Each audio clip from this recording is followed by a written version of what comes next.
Guys, welcome to Keeping It a Little Bit Spicy podcast. We welcome in Bear. Hi, Bear. Introduce yourself. Hi, I'm Bear. Tell them what you do, Bear. I'm a live streamer on TikTok. Okay. Wow. He's the most exciting person you guys will ever meet. I really Good. am. Thank you Mm-hmm. for acknowledging that. All right. That's why we have the movement Fire Bear. Anybody wanna hashtag Fire Bear on your videos? You guys can do that. Anyways, we What's up, have a Hadro? we have a serious topic, guys. Tonight we have a topic about relationship and narcissistic partners. What did he say? Of a sloth. A sloth. Damn. They're making fun of you in the chat. Anyways, Bear, tell us a little bit about yourself, Bear. Uh, well, where to start? This greatness is gonna, it's a long story to get to how this greatness happened. It all started when I was a young boy. I always knew I was destined for greatness. I always knew that I was. Yes, mijo. Thank you for acknowledging. I'm still not paying any child support, Handro. So sorry. No, I mean a little bit about myself. So I grew up on the south side of Chicago. In my early 20s, I moved out to the West Coast, lived out in Long Beach, Orange, the city of Orange. Got lost in the world. Um, and then I got into some trouble, ended up in jail, found Jesus, or Jesus found me, because he was never lost, and then devoted my life to ministry and to helping people find Jesus, um, bringing people to Jesus and Jesus to people through my testimony. Um, and that's been about almost like a 17-year journey now. And it's been full of ups and downs. I found several ways how to do things wrong, and it's been a learning experience. And but all of that has shaped who I am now, who I've become today. Right. And tell us why you started TikTok, Bear. Why I started TikTok? Because inflation, the economy. Um, it was just a way. At first, it started because I wanted to do like TikTok shop, right? Like I wanted to make some money on the side while, you know, posting videos for TikTok shop.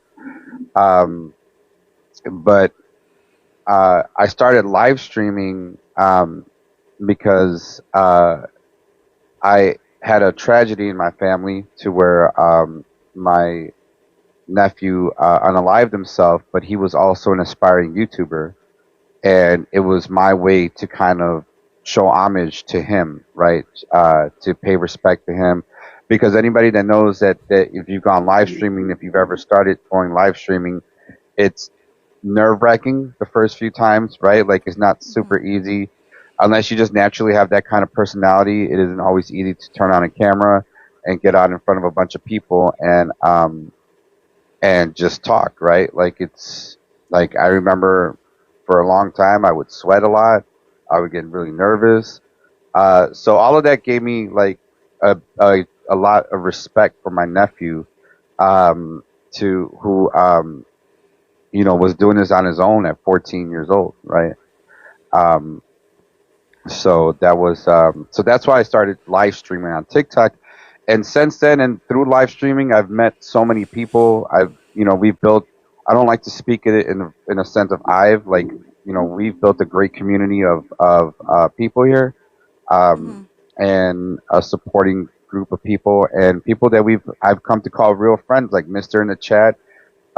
He's become my honest, genuine best friend. I got to meet him. I got to break bread with him and spend some time with him, and several other people. There's other people. I think we were talking about this the other day in your live, where I think I could count more than 14 people that I've actually met in person from TikTok.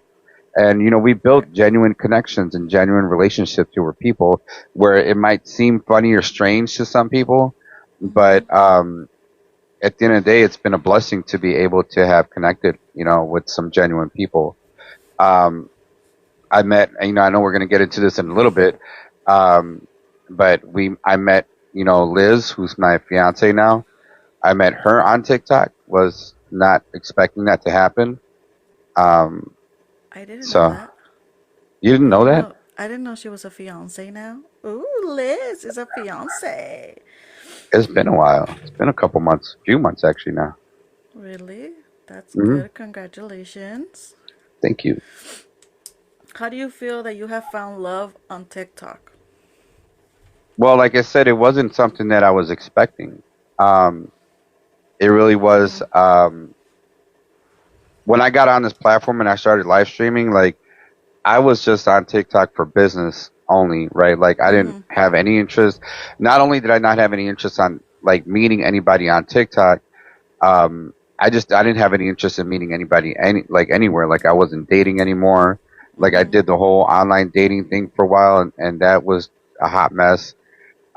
So I really, and then my kids were little, so I was focused on them. Um, but then even when Liz and I met, we met like uh even when I met Liz, like when we first met, we didn't really meet on like, hey, I like you type of thing. Like it was Mm-hmm. business, right? Like we were involved in an agency. She was helping me with that. She was my mod, and it was just that, like it was just a business kind of a relationship. But then we started to talk more. We started to see each other more, and the affection grew. And before you knew, and then we found out that it was love at first sight with you, Mister. It was definitely love at first sight with you.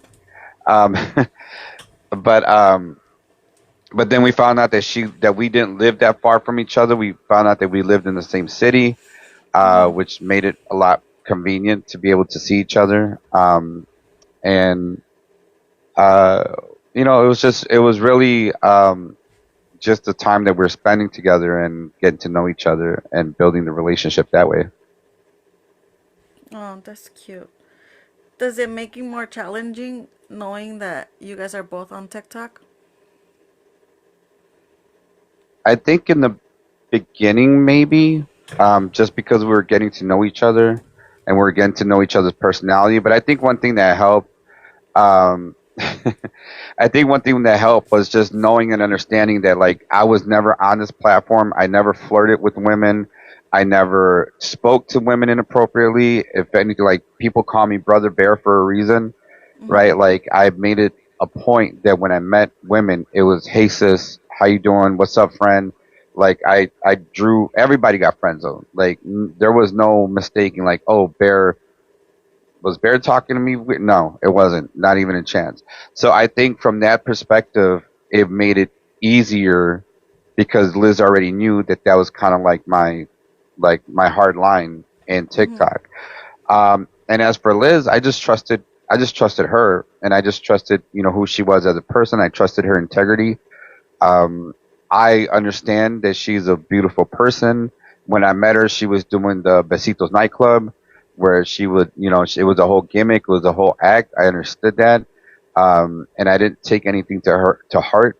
Have there been times where, like, again, like things were said or maybe misinterpreted in people's lives, or something like that? Yeah, there's been conversations that we've had about TikTok and our behavior on TikTok, if we can say it that way. However, I think we've been able to communicate and talk through those issues together very well, Mm-hmm. which is one of the reasons why communication is really key. Right. But do we have a perfect relationship? No. Like relationships are hard, no matter if you guys are the best for each other or not, right? Like relationships in and of itself can be challenging. If you're not, I think people that are more emotionally immature can have challenges on TikTok, Mm-hmm. if I can say it that way. What do you think makes a relationship work? Communication. I mean, I know it's super cliche. Um, I think, not to put like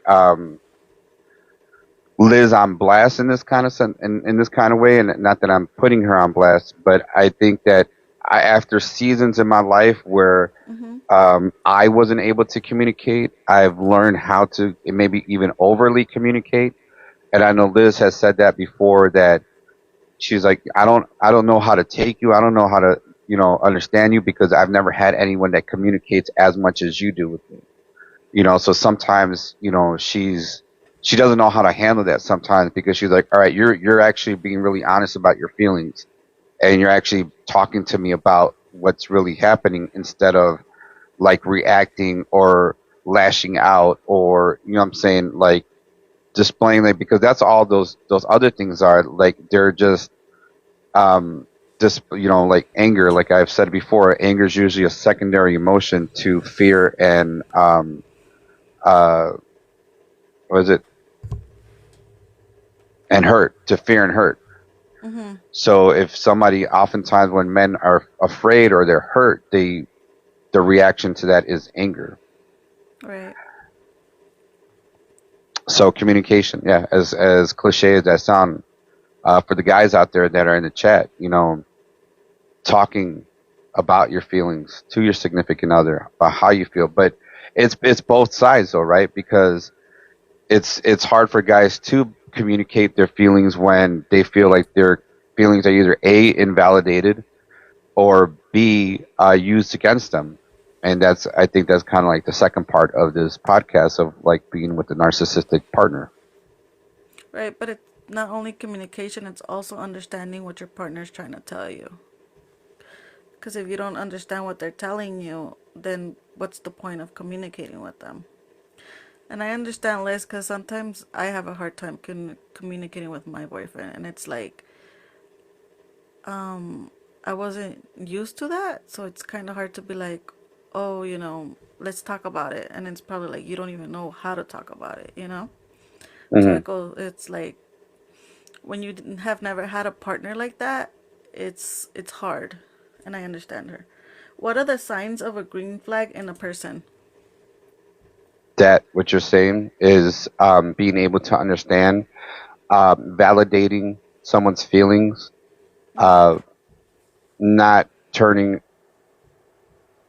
not deflecting conversations or ignoring conversations are green flags. Being considerate about your partner is a green flag. Um, Listening to their needs and wants, and fulfilling their needs and wants in those ways, without feeling like you have to, continually express them. Right. Um, yeah, Uh, what are red flags? the opposite of all that. Like, like, Wow. like really, like, if you're telling your partner, like, hey, you know what, I don't appreciate that you do this, or this hurts my feelings, or, I don't like when you do X, Y, Z, and they continue to do that, like, that's a huge red flag, right? Or if you notice that they're being manipulative or controlling, right? If, you're asking, if you feel like you have to ask for things because you're afraid that they're going to react in some sort of way, is Mm-hmm. a red flag, and I think oftentimes, like, we may compromise on some of these things because we feel like we just want to belong in a relationship, or we want to be in a relationship. So we compromise on some of our boundaries to, not to stir that pot, so to speak, right? Do you believe people can change? 100%. Um, I think that science, and, as I was studying up on this topic on our conversation tonight, Mm-hmm. there's some, science that say that, it may be hard for people to change, or people may not change, but fortunately for me, I'm a God fearing man, and I believe that all things are possible through Christ who strengthens us. So I know from my personal experience that there were things that people had told me, you're never going to change, you're always going to be the same way. To which I can look back and say, like, no, like, I have changed, and God did a work in me. And Mm-hmm. And so yeah, so I believe that people can change. Do you believe a narcissist can change? Yes, for the same reason, because I mean, I would honestly even I've seen people who have narcissistic behaviors change, Mm-hmm. and it but it really takes like some serious accountability, and I think that's where a lot of people uh, don't want to do or don't want to like grow, and they don't want to grow in that area because it really takes looking in the mirror and saying, man, maybe I'm messed up, maybe I'm what this person is saying. Maybe I should stop trying to deflect things and own up to my side of all of this. And oftentimes, it's our pride that doesn't want to let that happen. Mm-hmm. It's feeling like we're ashamed. It's feeling like we're being belittled, or it's feeling like, I mean, like we can't show that weakness. And so, yeah, like, until you can really look in the mirror and say, hey, you know what? I don't like who I am anymore, and I'm alienating people. And, like for me, it took like a lot of broken relationships to, until the final one that really did break me. And I was like, I need to go see somebody. Like, I need to see a therapist. I need to seek help because I'm noticing a pattern within myself and I don't like it anymore. Right. Do you believe the honeymoon stage ends? Um, yes and no. Um, like I believe there's an infatuation in the beginning, right? Like you're kind of head over heels with somebody, but then life throws challenges at you, right? Like life be lifing, Mm-hmm. and dealing with the stresses, especially like at Liz and I's age right now. I have three small children. She's got four older children. So you're dealing with the challenges that being a parent brings. You're dealing with the challenges that the relationship brings. You're dealing with the challenges that um, your significant others, like baby's mother or baby's father, bring. So yeah, I think that having to deal with that, but I don't think that should be a reason to not continue to uh, love each other, to not continue to like they say, like keep doing the things that got them in the first place. Like, I could probably say that I can serenade Liz a little bit more than I have been, because I used to do that a lot in the beginning, Mm-hmm. right? I used to play music for her, and I really haven't done that as much. Life was lifing, but I think that's important to continue to do those things. How do you define narcissistic behavior in the context of a relationship? Uh, well, I mean, I want to preface all of this by saying I'm not an expert, so all of this is educational purposes, Right. right? I'm not a therapist. I'm not someone who has all the answers to any of this. So I feel like some of these questions are, they're very pointed towards like, something that if you feel this way, or if you believe certain things, that you should seek out, those that are in that profession to kind of help you. But just from my research and from my experience, how would you define behavior in a context of a relationship? Is someone who is gaslighting you, someone who lacks empathy, someone who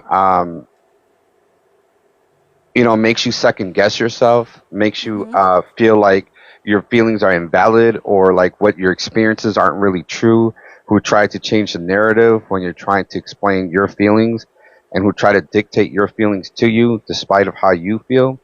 Mm-hmm. um, I mean, I think some of those are areas within a relationship, and like the inability to receive criticism, the inability to hear like, hey, you're hurting me in these ways, and they just dismiss it. Like that's, I mean, all those things I feel like are narcissistic behaviors. Can someone show narcissistic traits without having a narcissistic personality disorder? um I did some research on this. um And what I found was like personality exists on a spectrum, and there's oftentimes like attachment styles that do appear as um, as narcissistic behavior. So like self-centered behavior or the need for validation or being defensive to criticism, um, short-lived lack of empathy.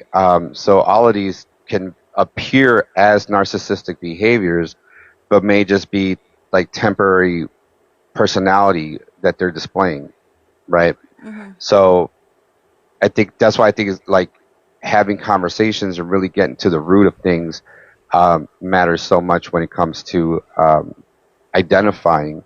And I believe like if you like, so for example, with my ex, she was convinced that I was a narcissist, and she was like, "I want you to go see a therapist so that they can tell you you're a narcissist." I was like, "All right, fine. Look, I'm gonna go, but what I need you to understand is that if they say that I'm not, are you willing to accept that? Because it only seems like you're willing to accept one answer, and is whatever the answer that you want to hear." Mm-hmm. And so I went, talked to a therapist. I remember he asked me, he's like, "Hey, why are you here?" I was like, "Well, because my partner wants me to come here so that you could tell me I'm a narcissist." And he's like, "Wait, what?" And I'm like, "That's literally why I'm here, because my partner told me that she wanted me to come so that you can tell me I'm a narcissist." He's like, "Well, I don't know." And then he asked me like, several questions. Right. And he's like, "Well, I mean, in my professional opinion, like, I don't see how you would be, but I would really like to talk to her and get to know her and ask her some questions, because usually someone who accuses somebody else of being a narcissist is because they themselves have narcissistic behaviors." Go down. I didn't know that. That's an interesting thing to know. What are some early signs or red flags people often overlook? It is interesting, Melissa. Um, well, again, I had to do research on this because, again, like, I don't feel like I'm a professional at this. Um, so some of the red flags, as far as like specifically with narcissistic behavior, and some of these that I can identify that I've experienced myself, Mm-hmm. is like love bombing. If we understand what that is. Right. Deflection, yeah, daddy, that's one of them. The need for constant validation, making everything about them. Uh, Difficulty handling gentle criticism, um, entitlement. Um, Deflecting can also be used as becoming the victim. So it's like if I were to, like, in the ways that I've experienced this, is like if I'm bringing something up to my partner and say, "Hey, listen, you know what, this XYZ, it really bothers me, and I don't appreciate when you do blah blah blah," and instead of saying like, "Okay, I hear you. I like, we can work on that," it turns into like, "Well, what about when you do XYZ? How about, like, well, you do this too, or will you do that too?" And it's like, okay, that's cool. That could be a conversation that we could have, but why are you Mm-hmm. choosing the moment that I'm bringing something up to you for you to bring it up to me? Because what that turns into is that now you've invalidated what I'm feeling, you've invalidated how I'm showing up, and you're now turning it against you. So now I've had to shift gears from telling you how I feel to coddling how you feel, because of the way of how I'm feeling is making you feel. Like, that's huge, like, signs of like kind of like narcissistic behavior, right? Like Right. turning your complaint into, now you're being defense, now you're put on the defense. So that's why, like, when I was in those situations, I would often say like, "Yeah, that's cool. I get that, and we could talk about that at another time. But right now, we're talking about what I'm bringing up and how I'm, Right. and the things that are affecting me. And you're choosing to change the conversation because it's uncomfortable for you, Mm-hmm. because you feel like you're being called out, and I'm just trying to communicate." Another thing I also want to add is when you guys see a person in that kind of relationship, never ask them why haven't they left, because it's not easy to leave a relationship, especially one with a person like that. It's never easy. You think about it, and then since they make you feel like you're not good enough for anybody else, you stay with that person. That's a great. I'm sorry, real quick. That's a great question, Daddy. You asked, is a narcissist entirely at fault for being a narcissist? And in my study and what I've learned is that no, that oftentimes narcissists become that way because of childhood trauma, because they had to, um, like I feel like you see this a lot in well, I mean, I guess you could say a lot of cultures, but where parents, older generation of parents, um, displayed a lot of like children had to learn how to manage adult feelings at a young age. So it's if the child did this, then it provoked an emotional response from the adult. So now the child had to worry about how they do things instead of being concerned about just being a child, and the adult being able to regulate their emotions so that the children don't feel like they're responsible for the adult's emotions. And I Right. think part of that is a foundation for how narcissistic behavior becomes, because then that's what they learn, and then that's what they start displaying as adults, using other people's emotions as a way to control them because they were controlled by their emotions by adults at a young age. That's a great question, Eddie. It says one of my coworkers was married to one, and he used to tell me she would go through his phone. Damn. It says, how would you describe gaslighting in a way that's easy to recognize?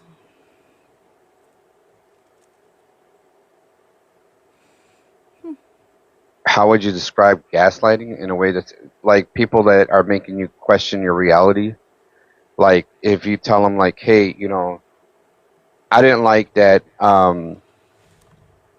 you spoke to me this way in front of my family, right? And they're like, I didn't say that to you. And like, what are you talking about? Like, yes, you did. Like, no, I didn't. Like, you heard it wrong, or like you're tripping. Like, they make you like, wait. So then you're like, wait, did I really say that, or did I say that in the wrong way? Like, um, they try to deny what you felt. Um, they try to label your responses as to what they want to call it, like to say like, "No, dude, you're crazy," or "You're Right. being too sensitive," or "You're, like you took it the wrong way." That's a big one. Like, no, I didn't say it that way. You took it the wrong way. So, like, with in an example that I had with somebody, um, specifically my kid's mom, where we were leaving the kids to them, and then she's like, "All right," because we were gonna go to a quinceañera, so we were leaving the kids for her to babysit, and she waited till we got there to say, "Oh, by the way, I'm gonna take the kids to a party." And we're like, "What do you mean you're gonna take them to a party? Like we're leaving them with you because we don't want to take them to a party." Right. And I feel like you knew that we would say no, so you waited until we got here to feel like we don't have a choice but to say yes. And I don't appreciate that. And I don't appreciate that you put us in this position. And because, in all honesty, to me, I'll just take our kids and we'll just go back home and we won't go to the quinceañera, Right. right? And then her saying like, "Oh, it's not a big deal. Like you don't have to get like that." It's like, okay, one, you're not going to dictate to me what I think a big deal is or not. Just because you don't think it's a big deal to you doesn't mean that I don't think it's a big deal to me. And when you let people push that boundary, when you let people, um, you know, and that's the thing is that she was so used to letting people do that. And she was so used to walking over people that when she came across me and I was like, no, I'm not going to play this game. Like that, here's a boundary and you're crossing it. And if you can't understand that I'm telling you that you're crossing a boundary, then we're going to have an issue and we're going to have another conversation. And she didn't like that I called her out. And so then she started raising her voice at me. She started yelling at me. And, and that's where I was like, you know what? I'm not going to engage with this behavior. And we're just going to take our kids and we're going to go. So, and then I became public enemy number one because once you stand your ground to people, and once you don't allow people that have been used to bullying other people or gaslighting other people or manipulating other people, once you don't allow that, then you're the problem because you're Right. standing on business and you're not going to let them cross those boundaries no more, which is why we had this issue. Hey, BB. Yeah. It says, why do you think so many people stay in a narcissistic relationship even when they're unhappy? I mean, there's a lot of reasons. There's, especially couples that have children, couples that have financial ties together, couples that have like investments or just investing in each other. There's It's not that easy to walk away, specifically when you have children. Like business and money and all that stuff, you could chalk it up and take a loss and charge it to the game, right? But when you Mm-hmm. have children together, you can't just abandon your children. I mean, I guess some people can, but I couldn't do that when I was going through what I was going through with my ex. Um, so Yeah. I had to deal with my kid's mom, right? Despite of everything that was happening. Um, so I think, I wanted to make our family work. I wanted to be a family. I used to always tell her, like, look, I don't want my kids to grow up in a broken home. I want them to grow up in a home where mom and dad are both home. And and so that's why I stayed for so long, and that's why I tried to make it work for so long, uh, because I just wanted to be a family. But then it got to the point where it's like that's just not an option, and I don't want our kids to grow up seeing mom and dad fighting and resenting each other all the time, and then have to uproot our kids 7 years later when they're more impressionable. So that's like why we kind of decided, like, look, our kids were really young. Let's just separate. Let's make this our kids' norm so that they can understand growing up, like, hey, this is just the way that mom and dad works. And honestly, like, she's grown. And that's why when you ask the question, can people who are narcissists change? They can, but again, for her, like for me, it took a long, hard look in the mirror and accept accountability and accept that maybe she wasn't right in a lot of things, and her apologizing to me and us apologizing to each other about this, about, our parts and everything. And now we Mm-hmm. have a great relationship. Now we're able to co-parent effectively. Um, so, people can stay because they want certain things out of their life for their kids or for themselves. But at the end of the day, if you're not going to be happy, then I don't think it's very healthy to stay in those relationships. But it may not be easy to get out. Right. It says, what would you say to someone who feels ashamed for not leaving sooner?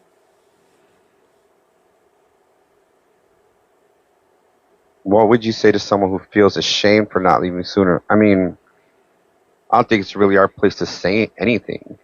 I think most people who get out of those situations can kind of see after the fact the situation that they were in. I think as someone who may be invested as a friend or as family or someone that's close to that person, is just to hold space for them, just to, be present for them when they need you, like to be a friend when they need you, to, Mm-hmm.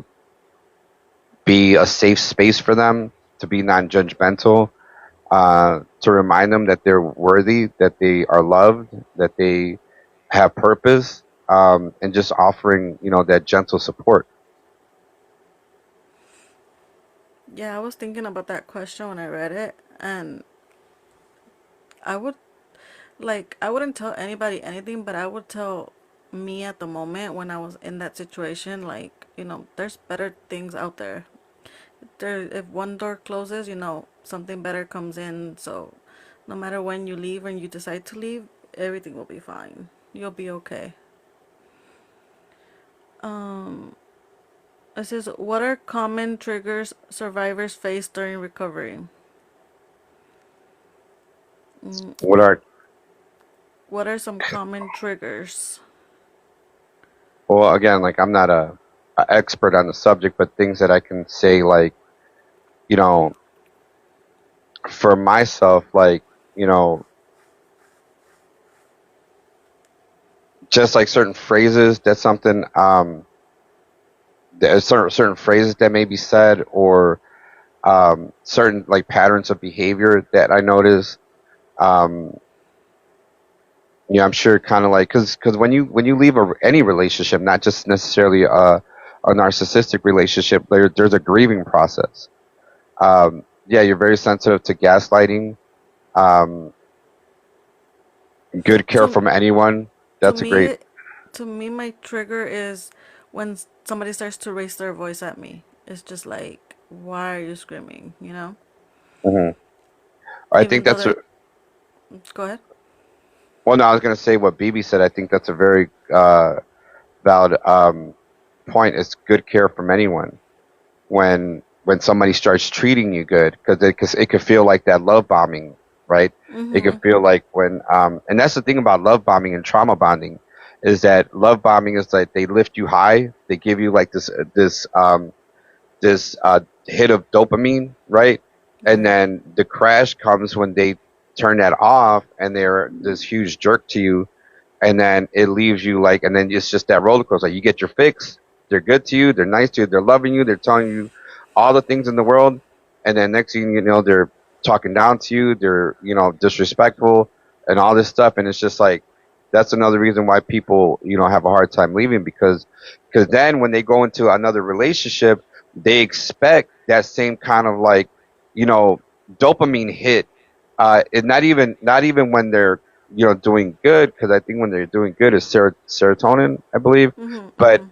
the, the like the anxiety of being in a relationship or being in a fight, like for example with my kid's mom, at one point before we had kids, and I had broken up with her because nothing happened. I just had like some my own focus in life that I wanted to achieve, and being in a Yeah. relationship wasn't conducive to that. So it was nothing that I did. It was nothing that she did. It was just like, hey, this isn't working out for me in this season of my life, and I want to part ways. And Right. she couldn't understand that, because for her, in order for relationships to end, they needed to be like this dramatic, you cheated on me, like, this whole like big thing. And she couldn't understand that somebody just wanted to end the relationship because they had other goals, or they had other agendas for their lives. Right. So, feeling like you constantly need to have like that dramatic, roller coaster of emotions, so that when they go into a relationship with somebody who's like level headed and emotionally mature, it seems boring to them, right? Like, because they're like, oh, this person is boring. Like, where's the excitement? Where's the yelling? Where's the screaming? Where's that dopamine hit that I'm craving?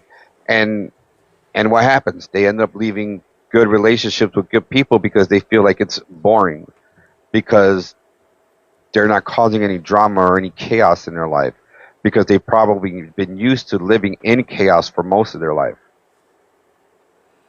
Yeah. Fun fact: that used to be me in my relationship. I would always tell him like, "Why don't we argue? Are we boring, or what the hell is going on?" Because that's what I was used to before in my past relationship. You know, the screaming, the yelling. Until it took me like at least a year to start to get used to my relationship just being calm, like super calm. And I was like, damn, like, why don't we fight? And he's like, for what? We can just talk Yeah, about it. And it was hard yeah. for me. You know, it says, what are some do's and don'ts when trying to help a friend or a family member in this situation? Well, I mean, first of all, it's understanding that no matter how much you can see the things from the outside, as long as that they're in it and they don't want to accept the reality, there's not much that you can do other than just be there for them. And when they give you the opportunity, because if you start being overly critical about the relationship, if you start um, you know, yeah, don't tell people what to do. Yeah, just be there, support, listen. Because if you start, antagonizing the situation, they'll start becoming defensive about the relationship. And so, like, instead of like realizing that they're in the situation, you could push them further into it, right? Because then they're gonna dig their heels in and say, like, no, like, Then because they're they, gonna end up blaming you for whatever ends up happening, and then they always stay with their partner and then end up mad at you. I feel Yeah, like I you really mean, can't tell them anything unless you can't tell a person that doesn't want to leave, because then they're gonna end up mad at you. They're gonna be good with their partner, and then you're gonna end up being the bad guy because they're gonna go tell their partner what you said, and then that person is gonna tell them not to like you. Does that make sense?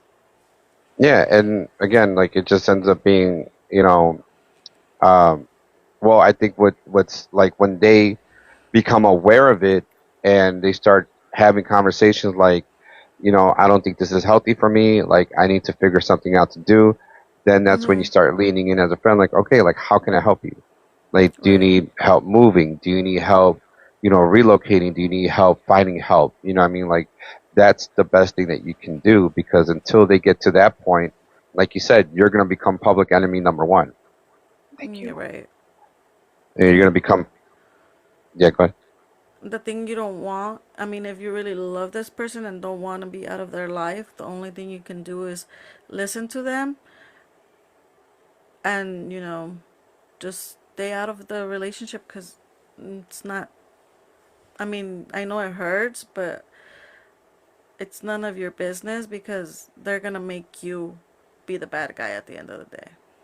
Because that's Yeah, also what they're taught, yeah, you know. definitely. And then especially if you're dealing with somebody that's in a relationship with a toxic person, you know, they're gonna use you as a weapon against them, essentially. Yeah. And then at the end of the day, you're not going to be in their lives to see if anything else gets worse, you know? But who knows if you are that extra push they need to leave. They need it to leave. Mm, maybe, but it goes both ways. Like, yeah, you couldn't be that extra push, but then you can also be that enemy that they didn't need to have. And that's why I say, like, I think you just need to encourage them gently, like, say, hey, you know, maybe you can talk to a therapist, or maybe like, because coming from you is not gonna resonate well. Rather than like, hey, here's some resources that I found. Hey, check out this podcast that I heard, or hey, listen to this therapist that I saw. You know what I'm saying? Like just giving them, dropping them hints. You know what I'm saying? But Right. not directly telling them like, hey, you need to leave the dude. Like obviously, if it's something like where it's becoming physically abusive, and for their own personal safety, then there's mediations or mitigation to do about that. But unfortunately, until a person, what do they say? What that which they don't hate, they will tolerate. So if they don't hate living that kind of reality, they'll tolerate it, right? Right, because I feel like they just start getting used to it and think that that's what they deserve. Yeah, That's where also where your own self-esteem has to be high up there because we don't no, nobody deserves that. And since they belittle you all the time, then that's what you feel like you deserve. She got she got back and living with a guy who cheated on her. Oh damn. Yeah. Yeah, I feel like it's mostly everything goes back to self-esteem. If you feel like you deserve to be there, then that's where you're going to be. yeah, and that's Yeah. for me from like spiritual or faith based perspective. And that's why I encourage people to understand who you are in Christ first. Understand that you are loved, that you are worthy, that you have purpose, that you have a calling, that you are above and not beneath. Because it can be very dangerous and very easy for someone to take that away from you. And if you don't have a rooted, if you're not rooted in the Word of God and what God speaks over you, then Mhm. it'll be very easy for someone to manipulate you or treat you in that way versus someone who's like, this isn't right and this isn't in a godly order. And because most times people that are in relationships like that are not being led by God. And that's why, I mean, me personally, like for my platform, that's why we advocate a relationship with Jesus. Right. That's why you have the Sunday service on your life. Well, I mean, amongst other reasons, but yeah. Yeah, well, I mean, not everybody is trying to, this is gonna sound bad, find God, but that they end up finding him when they're in a really, really, really bad situation. Yeah, and that's why people ask, like, how can this happen if you know if there's a God? And sometimes it's like, well, God was there, you weren't listening, and because you wanted to do things your way, these are things that happen. Yeah, that's so true. Anything else you want to add, Bear, before we end the podcast? Anybody have any questions? I think just honestly, just before and above anything else, man, like love yourself, love Jesus, love yourself, understand that you are worthy, that you again have purpose, that you know you need to learn to respect yourself and respect and to love yourself before you can love somebody else. And once you hold those values to yourself, identify those values in other people. That's why, like the Word of God says, not to be unequally yoked with somebody, because it's not gonna. Yeah, you can't pour from an empty cup. You're not. Your views aren't gonna align. All of that's gonna take into place. And if you find yourself in that situation and this message resonates with you, seek help. Whether that's through therapy, whether that's through a spiritual leader, um, whatever the case may be. You don't have to suffer in silence. Um, and then come visit the Bear Cave Church on Sundays. Right. And also, if you guys are in a relationship like that, and you guys have kids, remember your kids need two happy parents, not two miserable parents living in the same household. Ay, ¿qué es esto? That scared me. Well, thank you, Bear, for being here in my podcast. We appreciate you. I will tag you everywhere when I post the video up. All right, let me send a quick shout out to Poppy Chulo, Lady Slug, Dora, Lisbeth, Irene, BB, and Jess. Thank you guys for all the gifts up there. I appreciate you guys. Thank you.